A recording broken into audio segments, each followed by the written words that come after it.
તો જે રીતે મંગળવારે અને બુધવારે યુએસ ફેડની બેઠક મળી હતી અને ગઈકાલે રાત્રે ત્યાંનો નિર્ણય આવ્યો. હવે આની અંદર આપણે જોવા જઈએ તો આના કારણે હવે અમેરિકામાં એક અસમંજસની સ્થિતિ ઊભી થઈ છે, કારણ કે રોકાણકારોને એવી આશા હતી કે ફેડ વ્યાજદરમાં ઘટાડો કરશે, જોકે તેની શક્યતા ઓછી હતી, પરંતુ રોકાણકારોને એવું હતું કે આ પરિસ્થિતિની વચ્ચે એક વ્યાજદરમાં ઘટાડો આવી શકે છે. બીજી બાજુ એવું છે કે જે વાસ્તવિક આંકડાઓ છે તેના કારણે વ્યાજદરમાં વધારો થવો જોઈએ, કારણ કે અમેરિકામાં મોંઘવારી વધેલી છે અને તે સિવાય જે ટેરિફ લગાવે છે તેના કારણે મોંઘવારી વધવાની છે.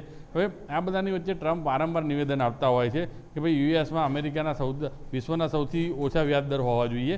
એટલે અને જે નવા ફેડ ચેરમેન આવે છે કેવિન વોર્સ, તે તેમની નજીકના વ્યક્તિ પણ છે, તેઓ ભૂતકાળની અંદર પણ ફેડમાં રહી ચૂક્યા છે. હવે અહીંયા તેમની વિશ્વસનીયતા ઉપર સવાલ થઈ રહ્યો છે કે રોકાણકારોની જે આશા હતી ઘટાડાની, તે સિવાય વાસ્તવિક પરિસ્થિતિમાં વધારો થવો જોઈએ. એટલે આ બધાની વચ્ચે તેમને એક અસમંજસની સ્થિતિ રાખી છે અને જે ફેડનો ચુકાદો છે તેને લઈને એક હવામાં લટકતું રાખ્યું હોય તેવું આપણે કહી શકીએ કે તેમણે એક પણ બાજુનો નિર્ણય નથી લીધો અને આખી જે પરિસ્થિતિ છે તે હવામાં લટકતી રાખી છે અને તેના કારણે રોકાણકારોમાં અસમંજસ હવે ઊભી થઈ છે. કારણ કે આપણને ખ્યાલ છે નવેમ્બરમાં મિડ ટર્મ ચૂંટણી ત્યાં આવી રહી છે અને તેને લઈને સપ્ટેમ્બરની પોલિસીની અંદર પણ વ્યાજદરમાં વધારાની આશા નથી. આ વખતે પણ જે 12 સભ્યો હતા તેમાંથી 4 સભ્યોએ વ્યાજદર વધારાની તરફેણમાં વોટ આપ્યો હતો, આ 3 સભ્યોએ. એટલે જોવા જઈએ તો ઓવરઓલ ત્યાં જે વાસ્તવિક પરિસ્થિતિ છે, ગઈકાલે પણ આપણે બપોરે જ જણાવ્યું હતું કે ભાઈ ત્યાં કેટલાક અર્થશાસ્ત્રીઓ કહી રહ્યા છે કે ભાઈ અમેરિકન અર્થતંત્ર મજબૂત સ્થિતિમાં છે એટલે વ્યાજદરમાં વધારો થવો જોઈએ.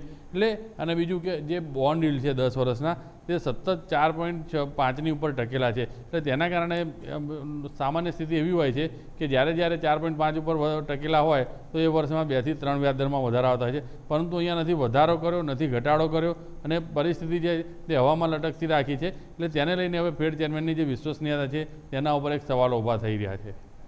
ઓકે, તો ખાસ કરીને આ બધા ડિટેલ હતી જેના પર ખાસ ફોકસ કરવાનું હતું. તો ધવલ, માહિતી ખૂબ ખૂબ આભાર.